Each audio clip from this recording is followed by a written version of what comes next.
Ano magiging pera ang natira mong load? Tara, alamin natin.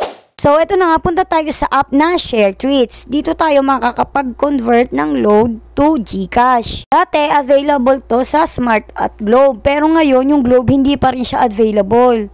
Ang tagal-tagal niya ng maintenance. Kaya, ang magagamit nyo lang dito ay load sa Smart. Tapos ayan, bukod sa GCash ay marami rin kayong pwedeng pagpilian dito. May ang beauty and lifestyle, transpo and travel, digital and appliance, homing kids at marami pang iba. So dahil nga GCash yung atin ay hahanapin natin yung GCash.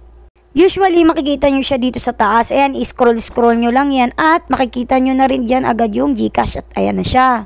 Dati, hindi available yung 200 pesos dito pero ngayon available na siya. Kaya yun yung pipindutin natin. Tapos ayan, makikita nyo sa baba, ito yung mga available na pang-convert. Tapos pwede rin naman kayong magbayad through Maya, through GrabPay, BPI, or mga iba pang credit card. Pwede kayong bumili nito para i-treat nyo sa friend nyo. Kapag i-treat nyo siya sa friend nyo is need yung maglagay ng name, yung phone number, tapos yung email optional lang yan. Tapos yung sa baba is yung info nyo naman. Tapos, meron ding message kung gusto nyo maglagay ng message. So, dahil nga para sa akin lang to, ay pinindot ko na yung treat for me. Tapos, ilalagay ko information ko, number, optional lang yung email kahit hindi na. Kung may promo code kayo is mas maganda. Pero kung wala, okay lang. Tapos, ayan na mga yung payment option. Dahil nga smart yung gagamitin ko, ay pipindutin ko yung smart. Tapos, ayan, nung napindot ko na siya, ay need natin i-enter yung verification code na marireceive natin sa ating cellphone. Tapos ayan, nung na-receive ko na, ay in-enter ko na rin agad yung verification code. At ayan nga, pindutin lang natin yung submit. At ayan, may marireceive na rin tayo agad na text galing sa Smart.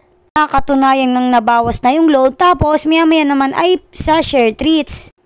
So ayan, pag pinindot nyo yan is, tapos ayan, may marireceive kayong take you message galing sa Share Treats. At itong nasa baba. Need natin i-copy yung code dahil i-enter natin yung mamaya. Tapos yung nasa babang link, ayun na yung pipindutin natin para makapag-redeem. Tapos ayan, kapag pinindot nyo na yan is nandiyan yung mobile number. Need nyo ilagay yung mobile number ng GCash ninyo.